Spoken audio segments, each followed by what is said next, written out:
everyone, welcome back to Coffee Homes and Loans, and today we have our beautiful Amber Romero. Hello. And she is our real estate loan officer partner, so we're so excited to have her on the show. So Amber, I got a bunch of questions on social media about the different types of transactions that are available for real estate, so I kind of wanted to break it down so people know when they are buying a house, it's not just the house, it's who owns the property, right? Yeah, different types of transactions. Yeah, so our most common one would be just a regular real estate sale. Traditional sale. A traditional sale. So who owns the house on a traditional sale? So typically during a traditional sale, you're going to have a seller, maybe they're an investor, maybe they're Mr. and Mrs. Smith, and they hire a real estate agent to put on the MLS, and then you as the buyer with your agent are going to have a traditional sale, and it's going to go through escrow and hopefully smooth, quick, and normal. Yeah, so it's from a consumer to another consumer essentially. Yeah. Right. And then another one where people are looking for a deal, perhaps a distressed property, is a foreclosure home. So foreclosures are owned by who? Foreclosure are owned typically by individual, so Mr. and Mrs. Smith once again, but at this point they have defaulted on their loan and they're at risk of losing the house.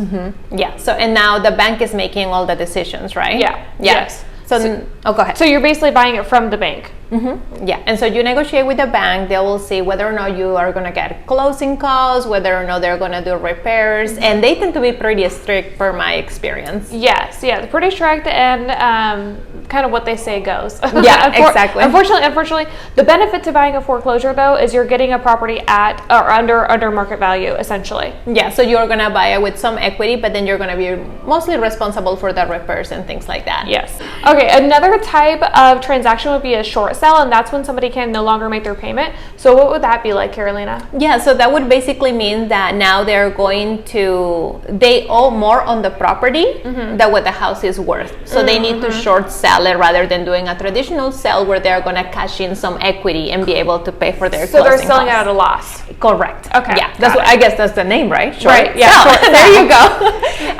And so in that moment, they are dealing with an attorney, an escrow company, and also the bank as well, because the bank needs to be able to settle for an amount because they can sell it for more than the house is worth. So if the loan amount is $180,000, but and the home is worth $150,000, that they need to be able to settle. So it takes a lot of negotiation as well. Got you. That makes sense. And then another very popular one, especially here in the Valley, are new constructions. Yes. Yeah. So who owns these new construction homes? So the construction or the builder owns the new construction. There's a few different types of ways. Some are kind of already pre-built and they're a quick move-in, maybe a month or two. Other new builds take maybe 8 months, 9 months, maybe a year to build, and you're in escrow that entire time. So your loan, during that whole time, your loan's being underwritten, you're going through the whole process, you're doing inspections.